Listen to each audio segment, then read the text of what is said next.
Hi there. Back again. Going to be going over the quotes and a little discussion of the culture for Bitcoin 1776. And primarily going to be reading the quotes at the bottom. In previous videos, I went over an introduction to Bitcoin 1776, over the economic aspects of Kennedy's coin, and discussed the World Series of Poker. World Series of Bitcoin, sorry. Okay. Okay, so let's go ahead and go over the inspirational quotes and culture which Bitcoin 1776 is founded upon. So at the start here, it's called Kennedy's coin, and it's called Bitcoin 1776. So for the software version, um, so 1776 is a very clear reference to the Enlightenment era that was going on across the world at this time. Not only America, even though it largely, the thrust of the conflict first occurred within America, and you could say was won in America for at least a short period of time. But it continued on to France, in particular, was our one of our closest and most inspirational allies of the time, but also in aspects of Germany, England, and elsewise. All right, and then Kennedy's coin is reference to John Kennedy in particular, but also the Kennedy family as a whole. I think have done quite a good contribution to man. But regardless, so this is the assassination of John Kennedy, and many people think that America has had a quite dramatic turn of social culture since the assassination of John Kennedy. Um, so those are the two periods of time, kind of bridging the what could be referred to as the ancient to the modern. This coin here, and I'll go ahead and explain this in detail, even though I think it's fun to puzzle these out individually. Fugio, I flew, a coin designed by Benjamin Franklin, mind your business. And then this little sundial here with the sun up top, and 1787 when this coin was printed. We are one. So these links here are 13 links of the 13 colonies. Um, and we are one, just uniting the colonies. Whereas many people were at this time were accustomed saying like we are the English people of the American colonies. We are the German people of the American colonies. We are the French people of the American colonies. We are the Quakers. We are the Puritans. We are the Catholics. There's a big uh, many ways the Tories and the Whigs. I can't recall, but there's many ways that people. We are the Masons. Um, we are the politicians, perhaps. We are the woodcutters, the carpenters. There's many ways that people at this time separated and divided themselves between their profession, their religion, their language, their background culture, and this was a huge difficulty to to overcome.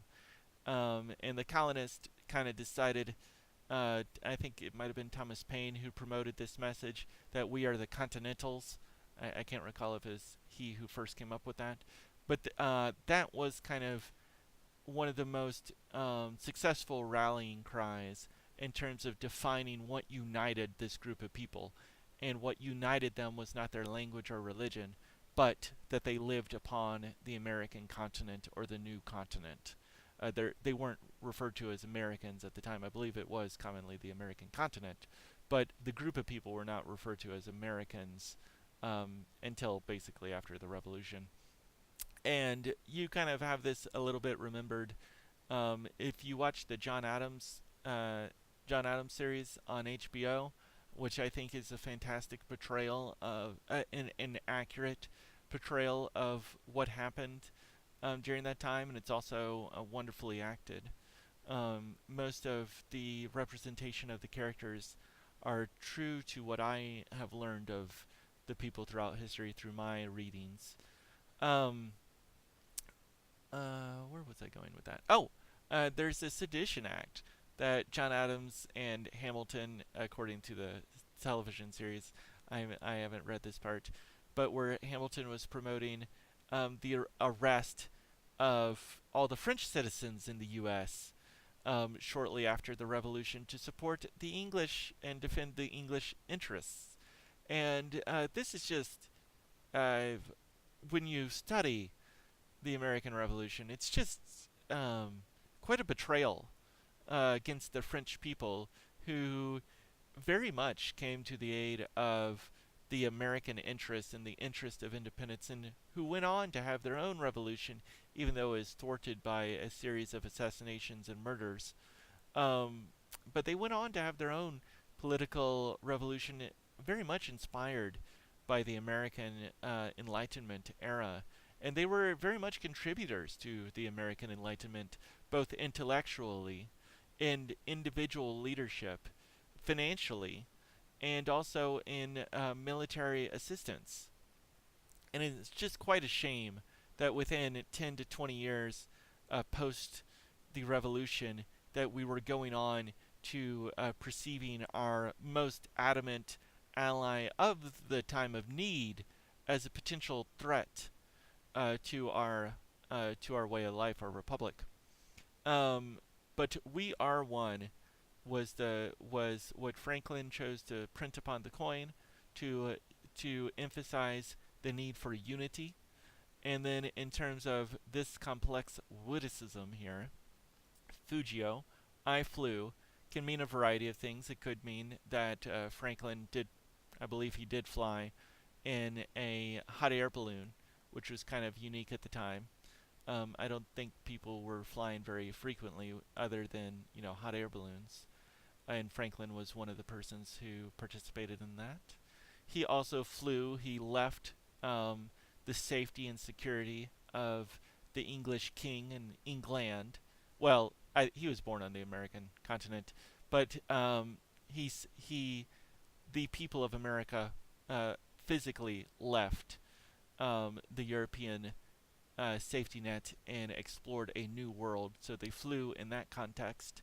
And they also flew in terms of the context that they created a new political system and way of life to teach people. So they left the old ways. And then lastly, one can interpret I flew to mean I rose above the the common strifes and struggles that go on Earth, and I kind of elevated my mind in plane of existence to a more intellectually inclined mode. So then the sundial and the sun, just representing a bit of mathematics as well as a bit of timekeeping, and how Earth peoples are kind of very much connected to the sun. And Franklin, in his experiments of lightning and his lightning rod, he very much understood in the way that Tesla went on to further illustrate how connected the center of the Earth was to the electronical charge of the stratosphere. And so the lightning rod was not simply a tall electrical pole that attracts lightnings and prevents the burning of churches.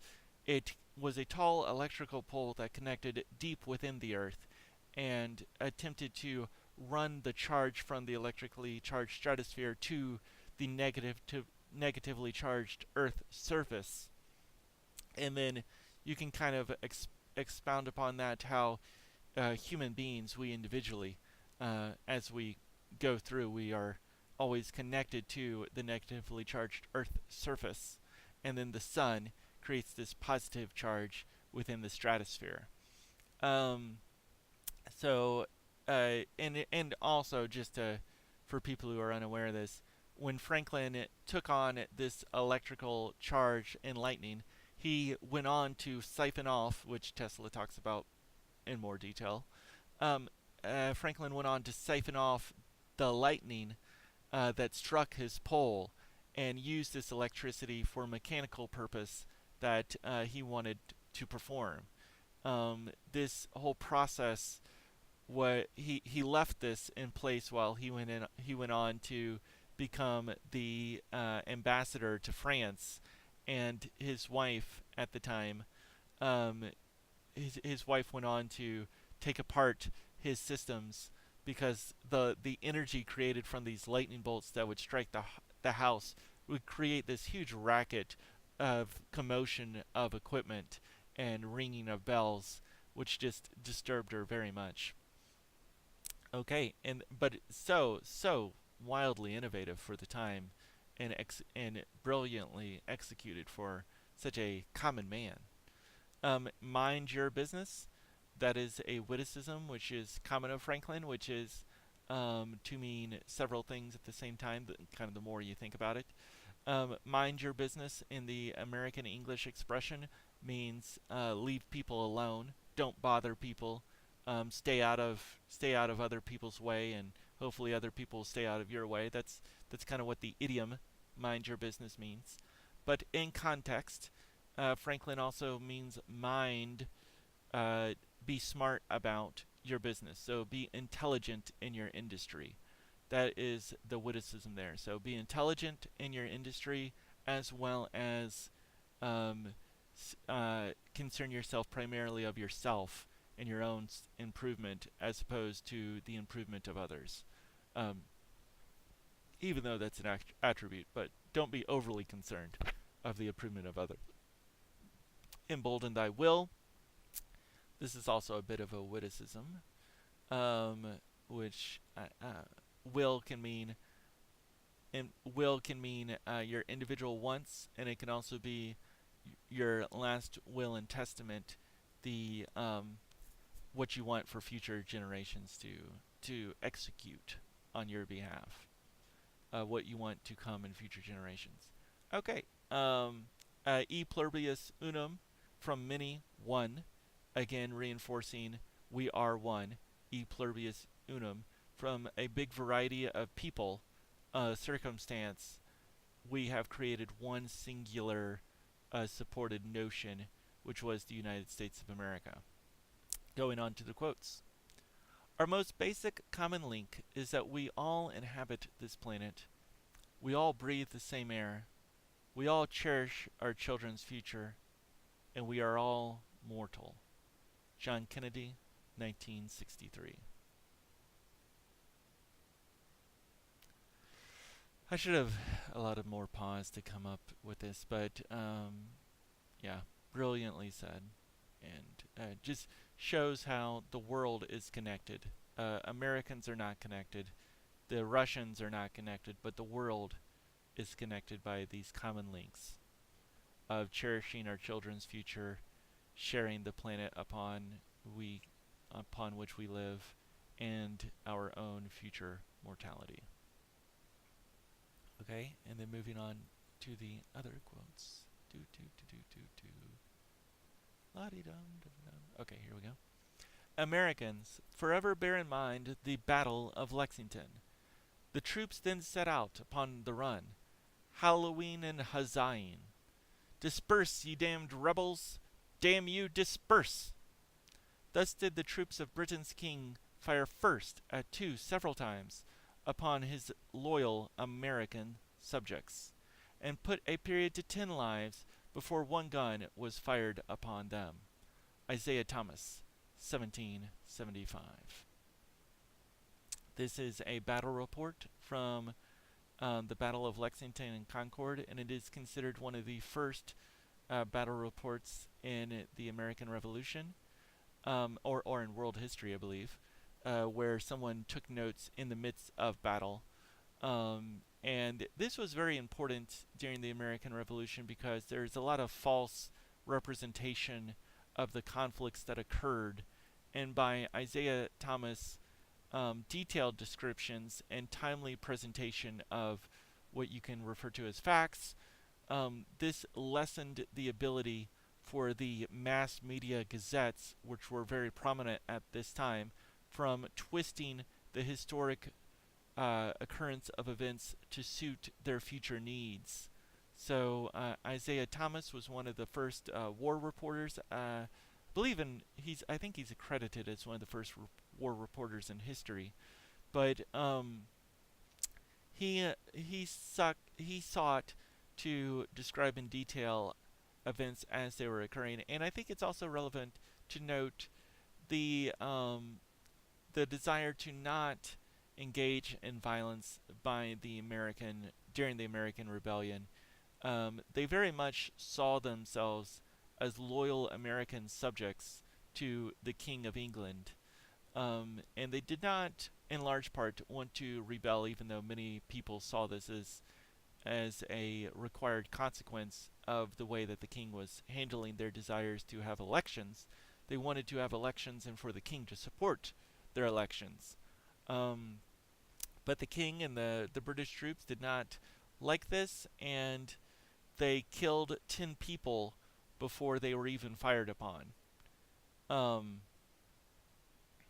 and thus kind of started the Battle of Lexington and Concord. So, without the Americans firing, according to this account, without the Americans firing upon them, which was not really at all in the Americans' interest, many people don't recognize how very much outmanned, outgunned, outtrained the American colonists were compared to the largest army on Earth at the time. The Americans didn't even have a means of making their own gunpowder, and they were like sharing ammunitions with not professional soldiers, but farmers who would just step up to help in these battles. And this lack of training is very evident throughout some of their contests. But they were fantastic builders. That is very much true. Join or Die, the first political cartoon. You have begun to burn our towns and murder our people. Look upon your hands. They are stained with the blood of your relations. You and I were long friends. You are now my enemy, and I am yours. Benjamin Franklin, 1775. I told him I knew better. I knew what they were after, that I had alarmed the country all the way up, and that their boats were catched aground, and I should have 500 men there soon. One of them said they had 1,500 coming. He seemed surprised. One of them clapped his pistol to my head and said he was going to ask me some questions. If I did not tell the truth, he would blow my brains out. Paul Revere, 1775. Like it or not, we live in interesting times. They are times of danger and uncertainty. But they are also the most creative of any time in the history of mankind. Everyone here will ultimately be judged, will ultimately judge himself on the efforts he has contributed to building a new world society, to the extent which his ideals, our goals, have shaped that effort. Robert Kennedy, 1966. I was in a house last night that was bombed, my own. It isn't something that made me lose confidence in what I am doing, 'cause my wife understands, and I have children from this size on down, and even in their young age they understand. I think they would rather have a father who will take a stand in the face of any kind of reaction from narrow-minded people, rather than to compromise and later on have to grow up in shame and disgrace. Malcolm X, 1965. Pray, Father Abraham, what think you of the times? Will not these heavy taxes quite ruin the country? Friends, said he, the taxes are indeed very heavy, and if those laid on by the government were the only ones we had to pay, we might more easily discharge them. We are taxed twice as much by our idleness, 3 times as much by our pride, and 4 times as much by our folly. And from these taxes the commissioner cannot ease or deliver us by allowing an abatement. Benjamin Franklin, 1758. Today our people can see that we are faced with a government conspiracy. This government has failed us. Any kind of act that's designed to delay or deprive you and me right now of getting full rights, that's the government that's responsible. And any time you find the government in a conspiracy to violate the citizenship or the civil rights of a people, then you are wasting your time going to that government expecting redress. Malcolm X, 1964. Monday, January 6, 1777. News that Washington had taken 760 Hessians prisoner at Trenton, in the Jerseys. Hope it is a lie. Wednesday, January 8th, 1777. This is a most unhappy country. Every necessary of life is at an extravagant price. Some of them, indeed, is not to be had for money. Poor people are almost naked. Congress, or a committee of safety, or some of those infernal bodies have issued an order that every one of them that is fortunate enough to be possessed of 2 coats is to give one to their naked soldiers. Grain now begins to bear a good price, owing to so much great quantities being distilled in the small proportion that is in the ground. I am persuaded there will be famine very soon, as well as a war. Sunday, January 12th, 1777. News that the settlers' ships have taken 30,000 suits of clothes that were intended to clothe our army for the winter. Believe it is a lie. Tuesday, January 14th, 1777. News that Washington had entirely routed our army, and that the few that escaped had been obliged to take refuge on board the ships. This must certainly be a lie. Nicholas Cresswell, 1777. The British ministry has so long hired their gazetters to repeat and model into every form lies about our being an anarchy that the world has at length believed them. The English nation has believed them. The ministers themselves have come to believe them, and what is more wonderful, we have believed them ourselves. God forbid we should ever be 20 years without such a rebellion. The people cannot be all and always well informed. What country before ever existed a century and a half without a rebellion? And what country can preserve its liberties if their rulers are not warned from time to time that their people preserve the spirit of resistance? Let them take arms. What signify a few lives lost in a century or two? The tree of liberty must be refreshed from time to time with the blood of patriots and tyrants. It is its natural manure. Thomas Jefferson, 1787. In the new code of laws, which I suppose it will be necessary for you to make, I desire you would remember the ladies, and be more generous and favorable to them than your ancestors. Do not put such unlimited power in the hands of the husbands. Remember, all men would be tyrants if they could. If particular care and attention is not paid to the ladies, we are determined to foment a rebellion, and will not hold ourselves bound by any laws in which we have no voice or representation. Abigail Adams, 1776. They tell us, sir, that we are weak, unable to cope with so formidable an adversary. But when shall we be stronger? Will it be the next week, or the next year? Will it be when we are totally disarmed, and when a British guard shall be stationed in every house? Shall we gather strength by irresolution and inaction? Shall we acquire the means of effectual resistance by lying supinely on our backs and hugging the delusive phantom of hope, until our enemies shall have bound us hand and foot? Sir, we are not weak if we make proper use of those means which the God of nature hath placed in our power. Patrick Henry, 1775. The law which protects our freedom of expression is constitutionally superior to the law which prevents us from writing stuff about politics on the internet the day before election. It is superior. How can you prevent people talking?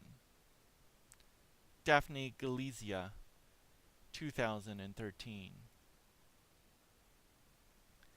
Independence is my happiness, and I view things as they are, without regard to place or person. My country is the world, and my religion is to do good. Thomas Paine, 1792.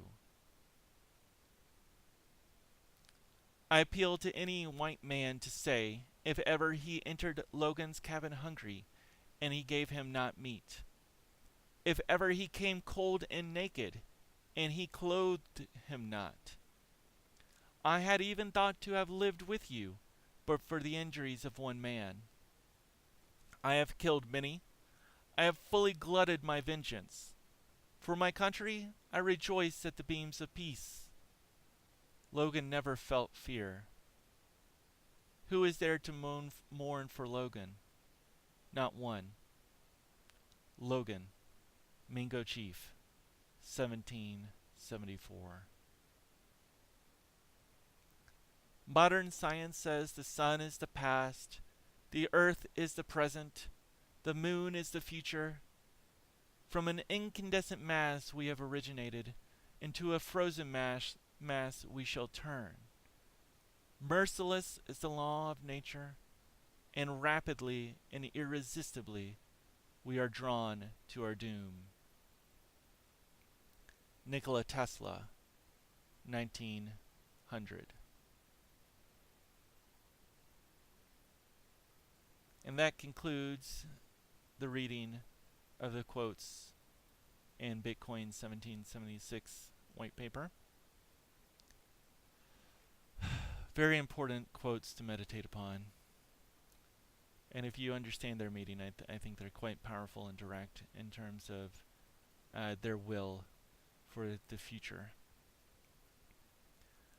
To go over some of the images here, this was a distribution on Tuesday morning, December 17th, 1765.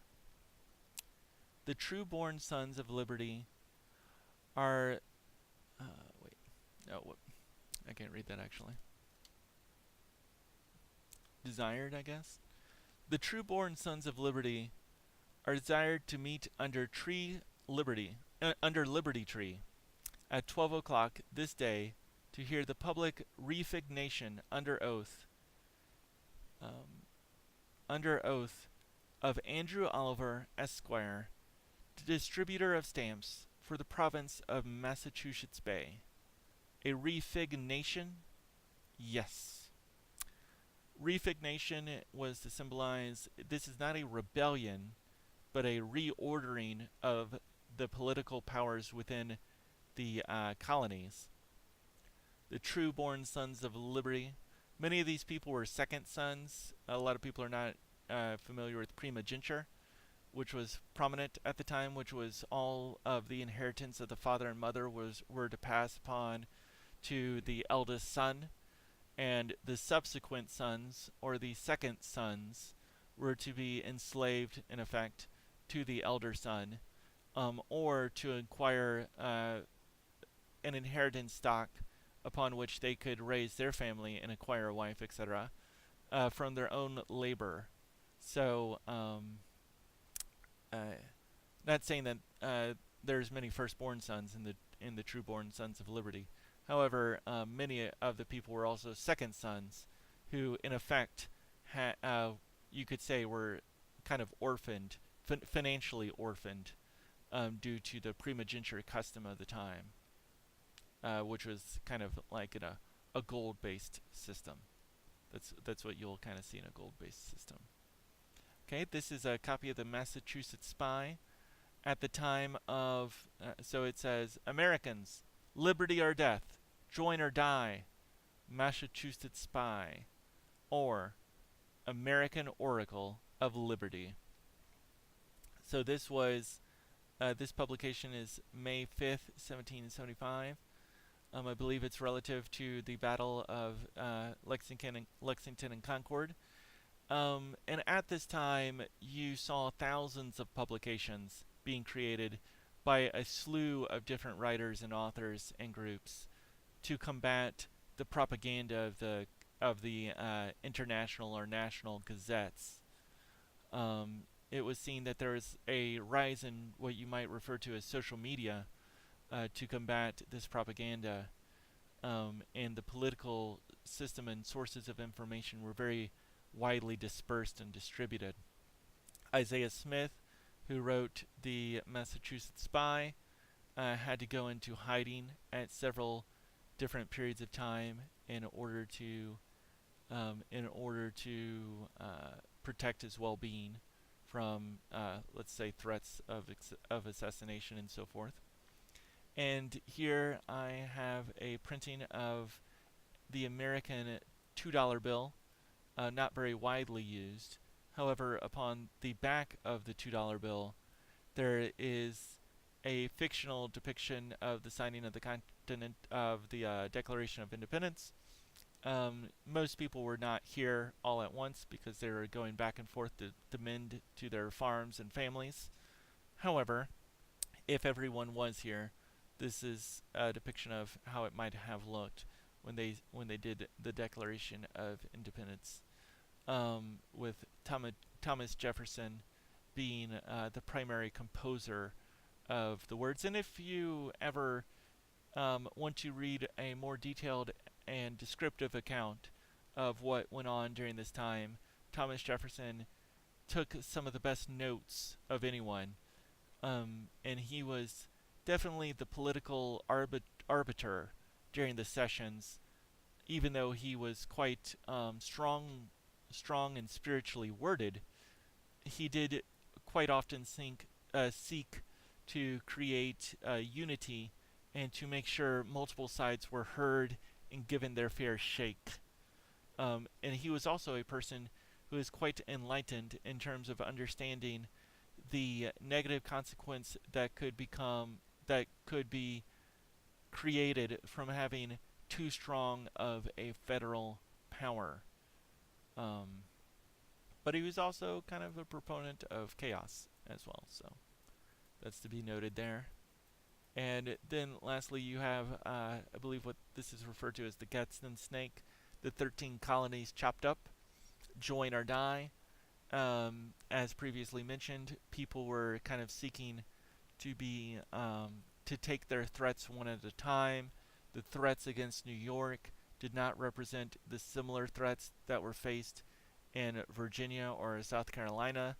The big three states at the time, maybe Massachusetts, New York, and Pennsylvania, had more people than all the other states combined, and so the small states felt threatened by the big states.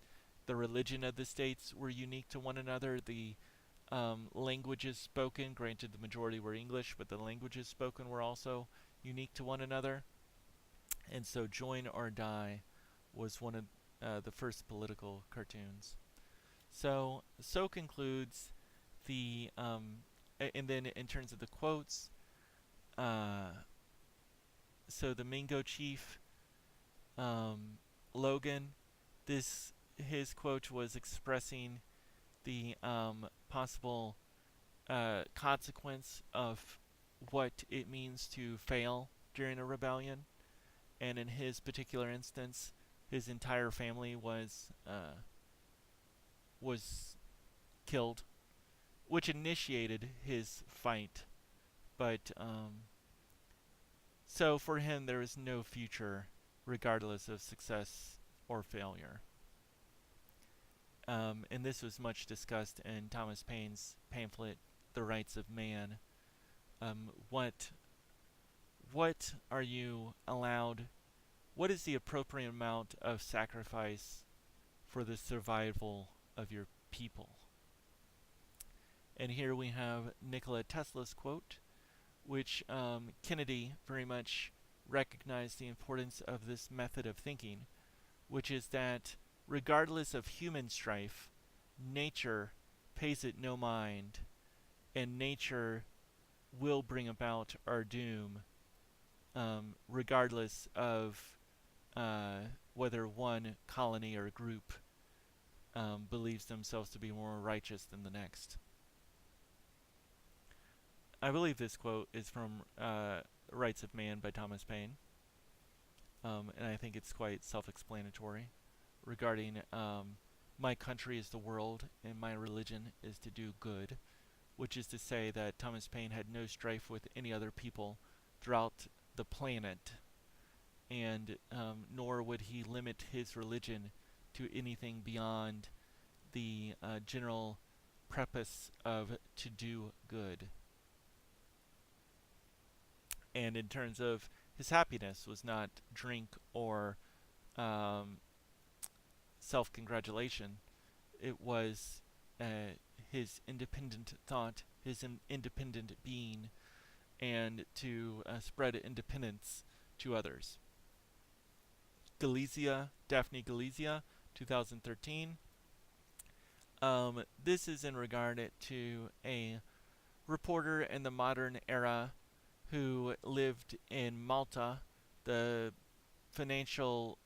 money laundering capital of Europe, and was reporting upon the link between international terrorist and financial activities and how global terrorism has been funded by the international money exchangers, as opposed to what the general mass is led to believe, that global terrorism is simply a product of Muslim belief and some other kind of belief doctrines, which I find to be suspicious myself. And Daphne Galizia had connected several dots between terrorist activity and our current political structure. And she lived in the small country of Malta of 500,000 people, so it's hardly larger than one city that is off the boot of Italy in the ocean of the Mediterranean. And her question was, or her statement is expressing something that Thomas Paine well understood, which is that a government can never lessen or dampen the natural rights of man. It has no right to ever do this. It can only expand upon those rights. And in this instance, there is the right of expression, and the government of her town, Malta, was attempting to silence her right of expression through a series of laws, and in particular about expressing her personal views before, the day before election, when people are most excited to learn her personal views. And how can you prevent people from talking, was her question, that was answered by a car bomb that destroyed her person and split it into several tiny bits and scattered it about the town of Malta. This is a quote from Patrick Henry's legendary speech, "Give me liberty or give me death." He is one of the most eloquent and concise contributors to thought during the American Revolution, again expressing similar sentiments as those of Thomas Paine, which is to say, what is the purpose of life upon Earth, and how long shall people wait before they defend their own? How long shall people sit by while the British acquire more technology and weaponry, even though, from a mathematical perspective, one would say the cause of the colonists was highly suicidal and impossible to ever achieve victory, Patrick Henry routinely expressed that victory or defeat was never into question. The question was only to do what is right and to do it now, or to subject yourself to future slavery. It was often referred to as slavery at that time. What the British were imposing. Abigail Adams, I chose this one. Abigail Adams, quite a thoughtful person, and John Adams is who has been referred to as the father of the American Revolution or American culture. He made a lot of sacrifices for his family to improve the mindset and scope of his family and his children and his wife and so forth, who he respected very much. And he expressed in the miniseries, I haven't come across this piece of writing myself, but he said in the miniseries on HBO, which I presume is a direct quote by him, he says that he's an emissary to Europe, not for his own personal well-being, which he can never hope to profit from, but so that maybe his sons and children and daughters will go on to have stronger, a new, more prosperous life, and so that their grandchildren may someday experience ounces of freedom through this hereditary structure and sacrifice that has been made to better generations to come. And this independence of mind was quite well exemplified in Abigail Adams, who, in the midst of the signing of the Declaration of Independence, I think this is just shortly after that, she reminded John Adams that in addition to the war with the English that he must fight, and the Native Americans at the same time, that if the views of the ladies, and if they were not represented in the new government, that he would also be fighting a war with the women folk at home if she was not listened to, if they weren't respected. And this is also relevant to think about the strifes and struggles that went on in the American continent in years to come. Thomas Jefferson was in particular very anti-slavery, as well as Benjamin Franklin and several others. And Abigail Adams obviously felt that women were enslaved by their husbands in many aspects of daily life. And had these things been mended, if it was possible to mend them all at once, then some of the greatest struggles that have gone on since might have possibly been avoided if the ship was set right from the start. So by ignoring the will of Abigail Adams, and by ignoring the will of the slaves or the black persons of the time, years of struggle were created that were quite violent decades later. Okay, when Thomas Jefferson writes this in a letter, I believe to a British minister, and in the context of the letter, some of the royalty or the royal appointments of the British were killed and murdered. And I think in the context it might have been something around 8 British high ministers were killed in a little skirmish.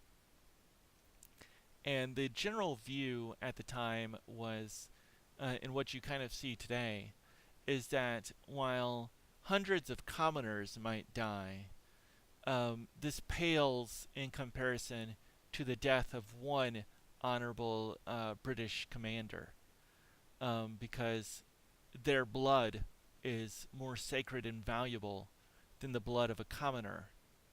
And Thomas Jefferson directly rejects this point of view.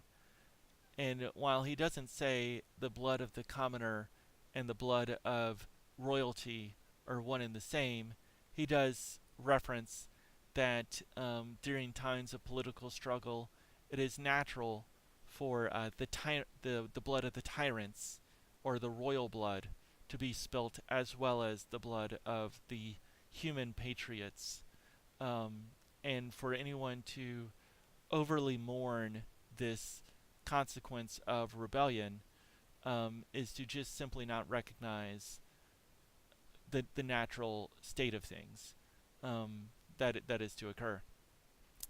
However, it should be noted that in this letter, Thomas Jefferson denounces the spilling of all blood, as unnecessary. Now, sometimes this is twisted to suggest that Thomas Jefferson was condemning the people who killed the British ministers. He was not condemning them alone.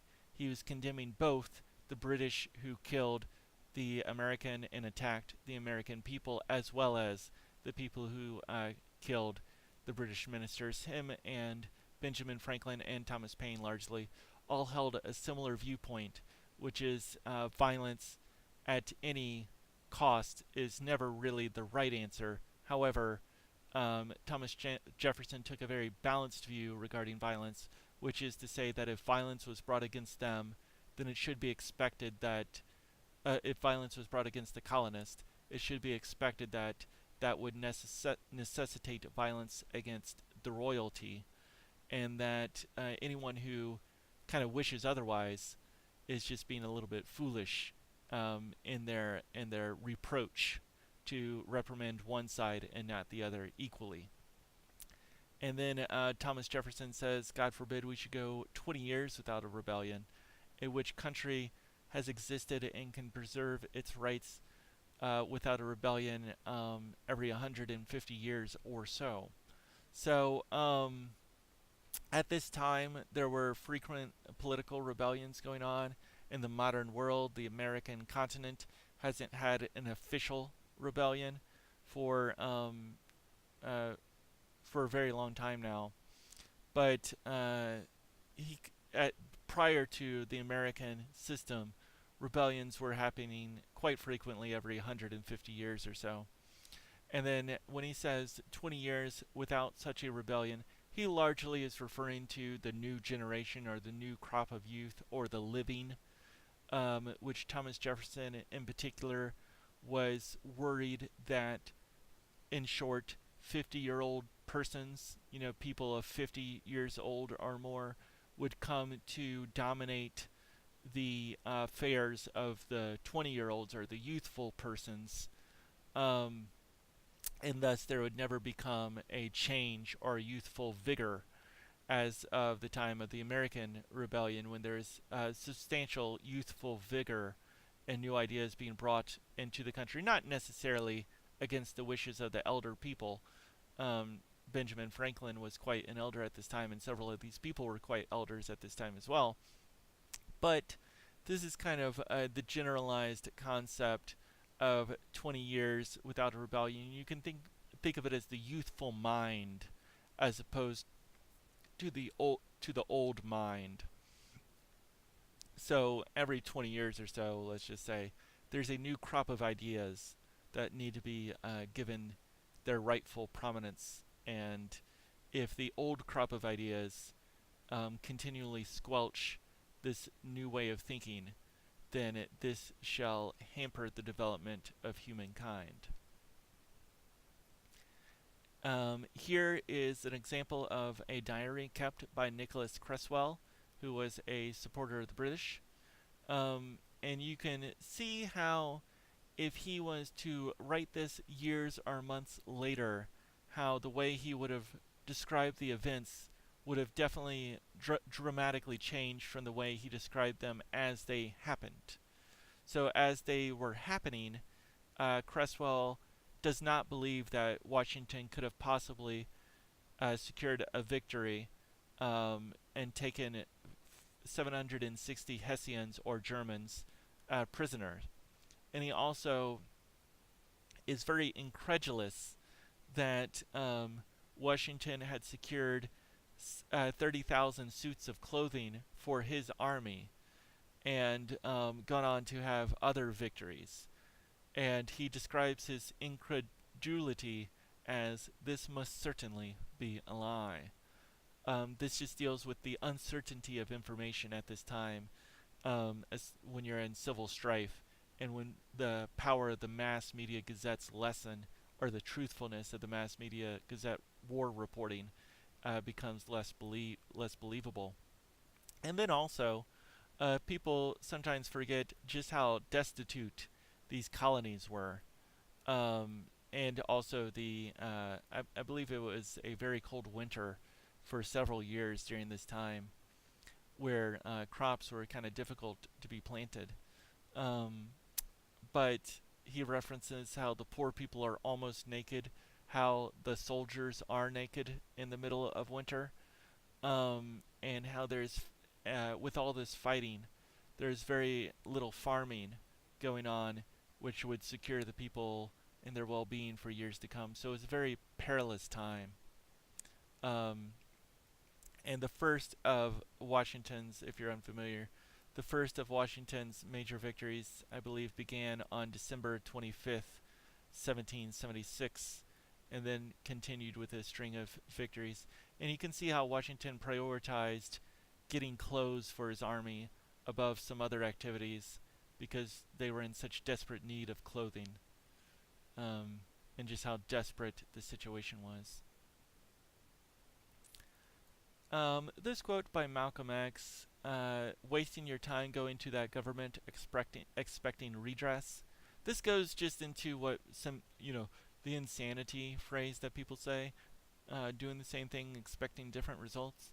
If a system is corrupt and manifests corruptions, then seeking to wish that this corruption would go away is, generally speaking, a waste of time. And instead, you have to redesign the system and destroy the corruption from the germ of which it was caused. So Malcolm X says, wasting your time going to that government expecting redress when it comes to weeding out corruption. And here, regarding the Benjamin Franklin quote on taxes, I love this, of course, which the people at the time were taxed by the king, not what I would call particularly heavy. I believe it was a 5% level of taxation of income tax or so forth, which was placed upon the people.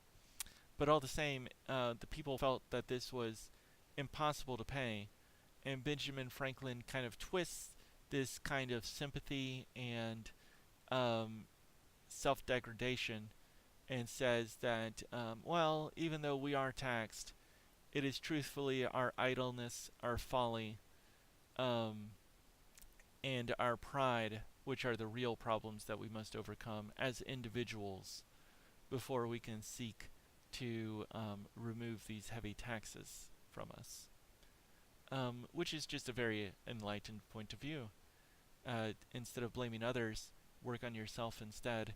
And once you are self-sufficient, then you can begin to remove the yoke that others have placed upon you to guide you to work. If you can work for yourself, then you need not a master. He talks about this at other times. I was in a house last night that was bombed, my own. This talk is by Malcolm X, and he was assassinated a week or two later, or a few days later.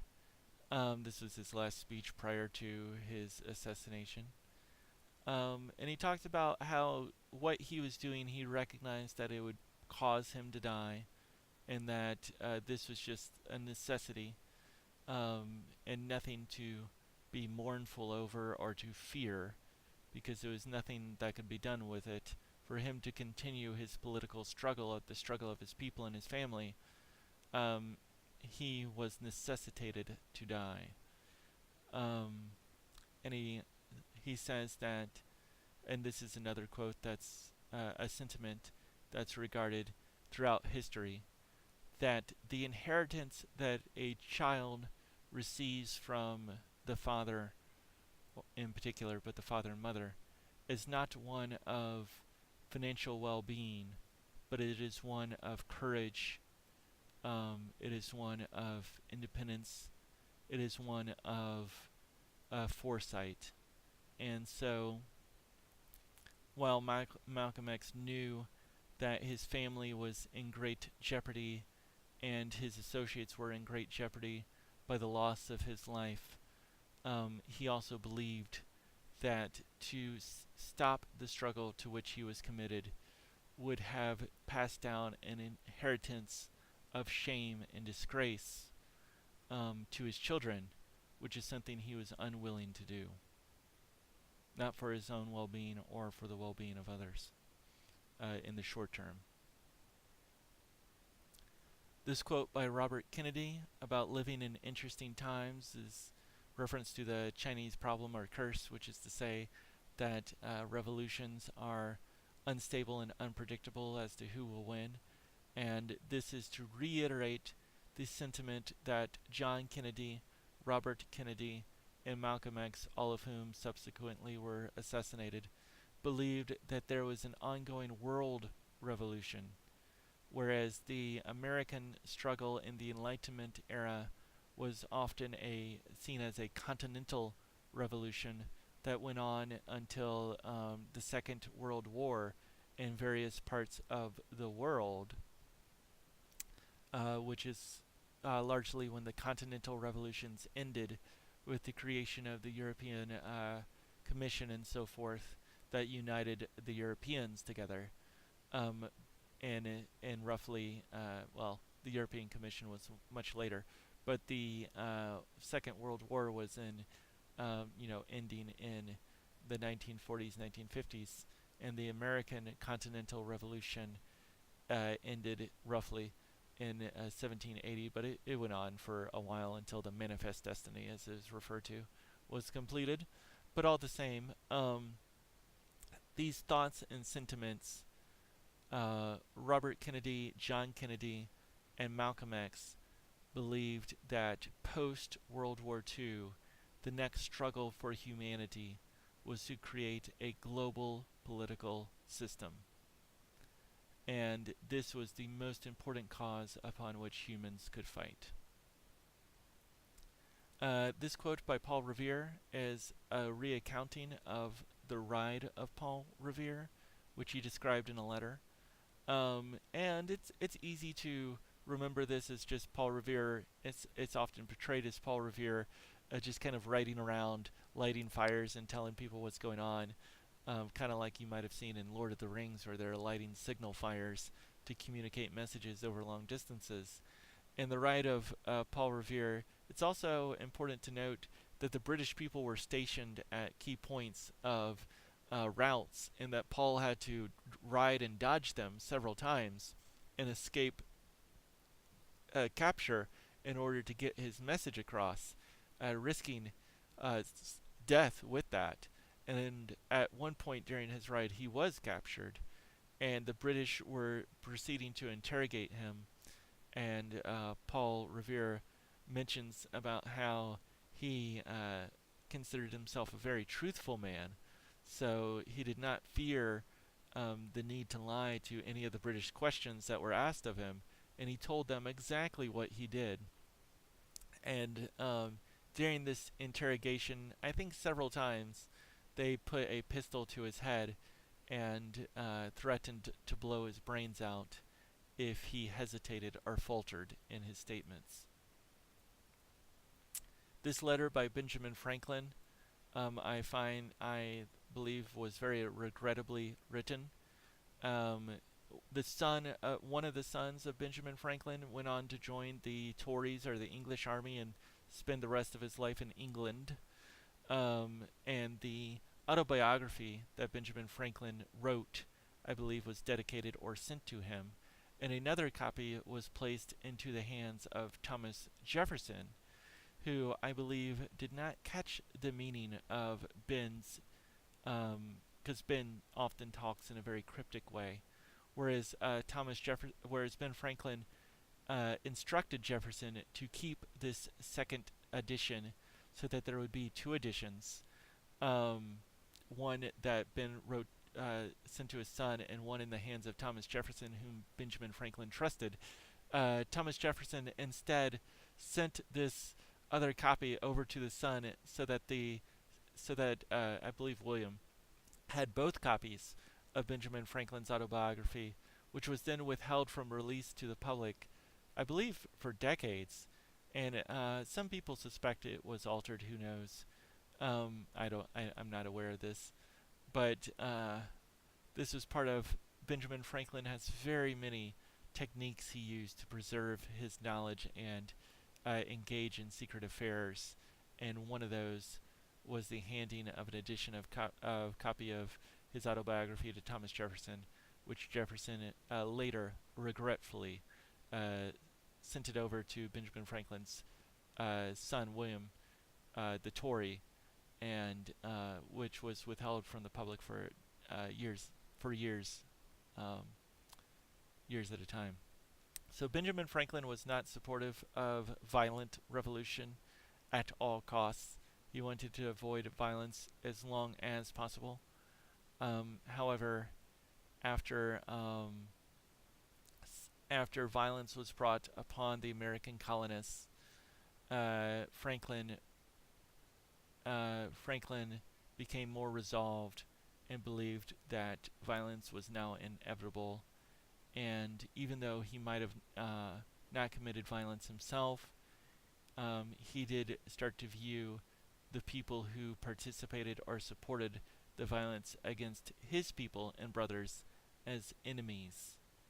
And this was not something that Benjamin Franklin ever really wanted to participate in, for he did not see other humans as enemies in the traditional sense. He always thought that things could be worked out, or he hoped that they could just be amicably or diplomatically resolved. I've already gone into this clip by Isaiah Smith, and this introductory statement by Kennedy. I believe this was during the time of the Cold War, and this was an effort to bridge peace between the Soviets and the U.S., and to remind the Soviets that we all share common bonds, and the American people, who were very kind of warmongering, as well as the Soviets perhaps, against one another. And I will just close by reading this once again. John Kennedy, 1963. Our most basic common link is that we all inhabit this planet. We all breathe the same air. We all cherish our children's future, and we are all mortal. Thank you.